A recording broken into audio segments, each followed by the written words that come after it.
des affaires de la CARICOM de la Dominique et je donne la parole à son Excellence Dounia Mamoun, ministre des Affaires étrangères des Maldives.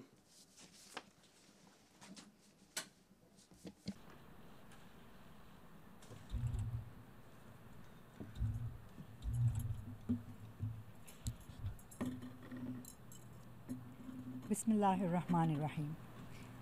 Mr. President, Monsieur le Président, Mesdames et Messieurs, la Charte des Nations Unies commence comme suit.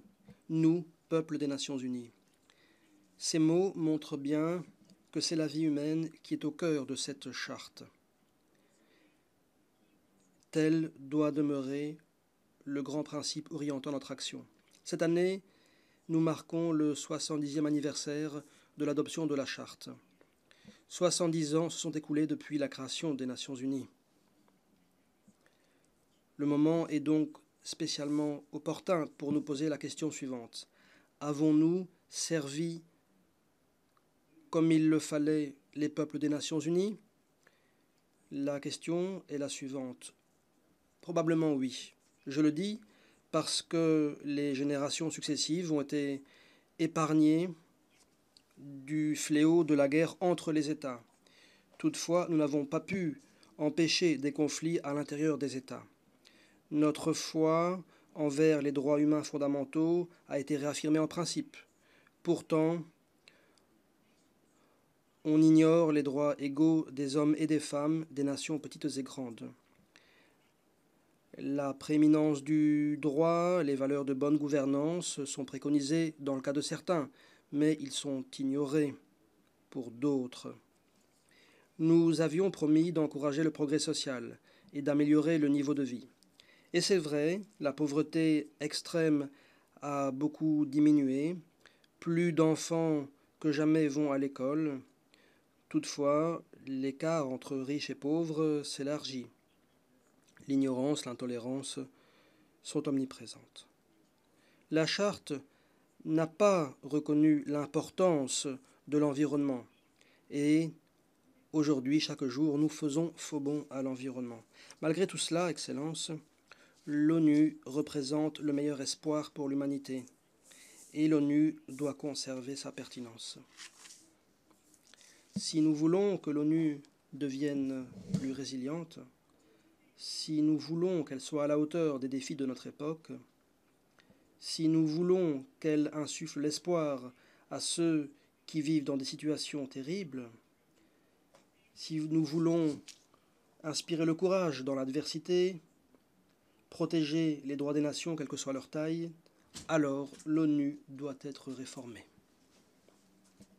La semaine passée, nous avons adopté un nouveau programme de développement durable, mettant au centre le développement intégral. Il y est indiqué que la pauvreté est un problème pluridimensionnel, et il y est indiqué que ce qui compte, c'est la vie humaine qui doit être protégée. Or, ici, à l'ONU, nous sommes toujours bloqués par une logique de cloisonnement. On se cache derrière ce mandat.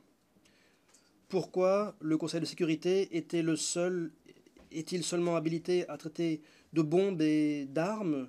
Pourquoi est-ce que l'ECOSOC ne pourrait pas traiter des questions de paix et de guerre? Pourquoi le développement, la guerre, ne serait-il pas examiné sur le plan des droits de l'homme? Pourquoi est-ce que différentes thématiques doivent être traitées par un seul et unique organe? Selon nous, chaque problème doit être abordé sous différents angles. C'est seulement ainsi que l'on pourra trouver des parades durables aux crises. Dans le monde réel, les problèmes réels et les solutions réelles ne peuvent être compartimentalisés. Il faut aborder de façon novatrice les défis de l'époque. Organisons notre travail différemment. Il faut ainsi redéfinir la notion de sécurité pour qu'elle englobe toutes les menaces pesant sur l'humanité, dont les changements climatiques. Pour nous, aux Maldives, les changements climatiques sont une menace à notre sécurité. Ce phénomène nuit à notre économie, nous prive de l'exercice de nos droits, de notre mode de vie. C'est une menace existentielle pour nous. Excellence, quand des enfants jouent sur la plage, bercés par le clapotis des vagues, quand le pêcheur prend la mer pour sa prise du jour, quand nous sentons la brise de l'océan nous caresser le visage, il est difficile d'imaginer que ces mêmes eaux deviendront un jour notre lieu de sépulture. Monsieur le Président, les Maldives sont prêtes à agir. Nous avons toujours été en première ligne. Avec les autres petits États insulaires en développement, nous avons agi dans l'urgence pour maintenir en deçà d'1,5 degré Celsius la hausse de la température mondiale. Nous réduisons nos émissions. Nous agissons en bonne foi pour conclure un accord juridiquement contraignant à Paris cette année. Si nous, les plus petits, nous pouvons agir, pourquoi les plus grands ne le pourraient-ils pas? Autre enjeu, ce sont les océans, lesquels sont intimement liés à notre mode de vie, à nos moyens de subsistance. Les océans et leurs richesses sont le moteur de notre économie, la source de notre alimentation, l'épine dorsale de nos traditions. Sans les océans, nous ne pourrons rien faire.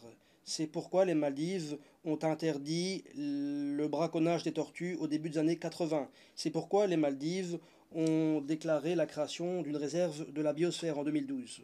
C'est pourquoi toutes les Maldives sont une réserve pour la protection des requins. Nous comprenons la valeur des océans et de tous leurs trésors. Nos océans abritent certains des habitats marins les plus précieux de la planète. Or, l'exploitation illicite des ressources naturelles, la piraterie en mer et d'autres activités criminelles menacent la paix et la sécurité de nos pays. Excellence, une plus grande résilience de notre population doit rester au cœur de notre action, dans le pays et à l'étranger. C'est pourquoi le président Abdoulaye Amin Abdoul Gayoum et son gouvernement ont lancé un programme de développement national fondé sur la notion de l'autonomisation. L'autonomisation des femmes, des jeunes, des enfants. Pour nous, investir dans la population est la meilleure façon d'encourager les droits de l'homme, la meilleure façon de garantir un avenir radieux aux futures générations. C'est la meilleure façon de préserver et de faire progresser encore les acquis démocratiques. Aux Maldives, c'est la primauté du droit qui règne.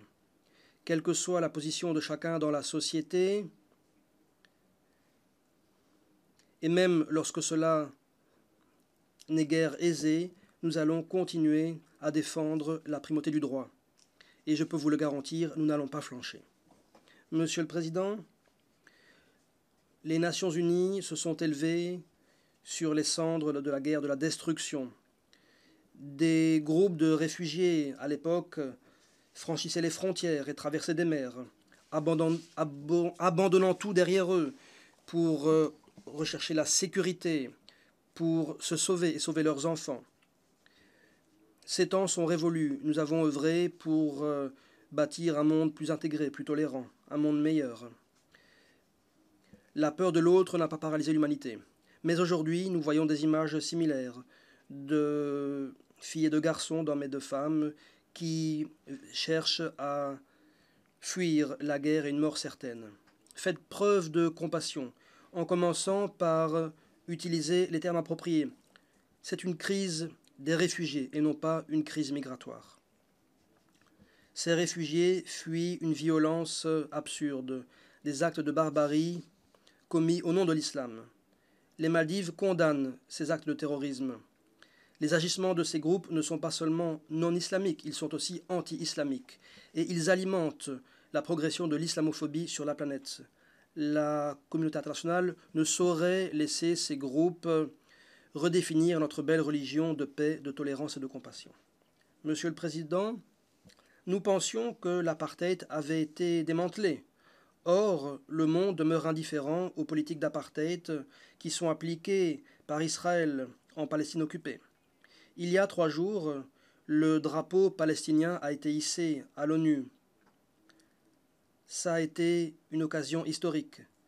Mais une étape sera encore plus importante, celle de l'octroi du statut de membre de plein droit à la Palestine à l'ONU.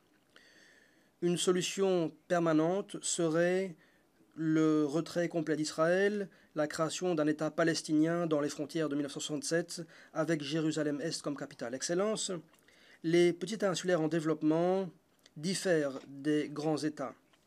Nous sommes confrontés à d'autres problèmes qui appellent d'autres solutions.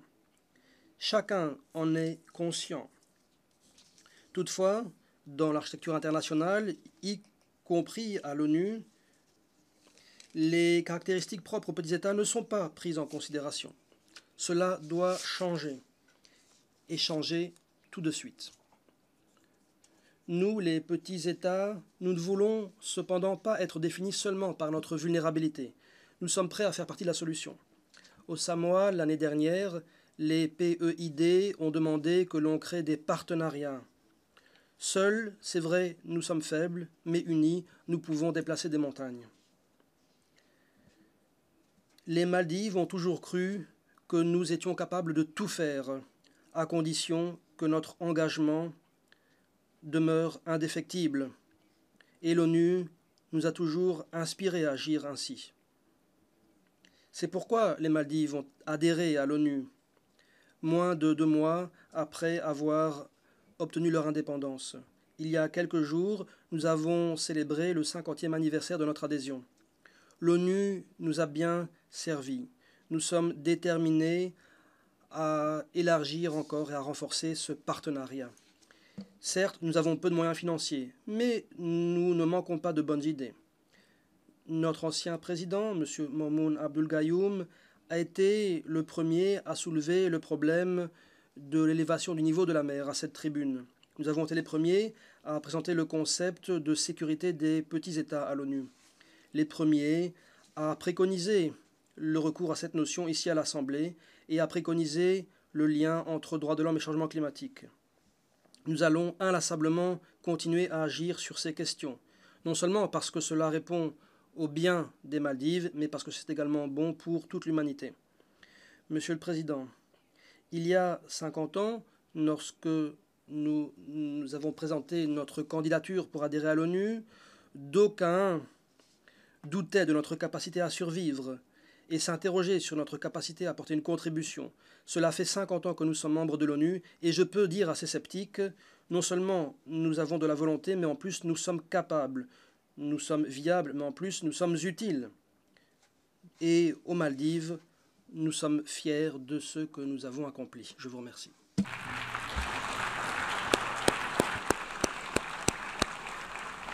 I thank the Minister for Foreign Affairs. Je remercie le ministre des Affaires étrangères des Maldives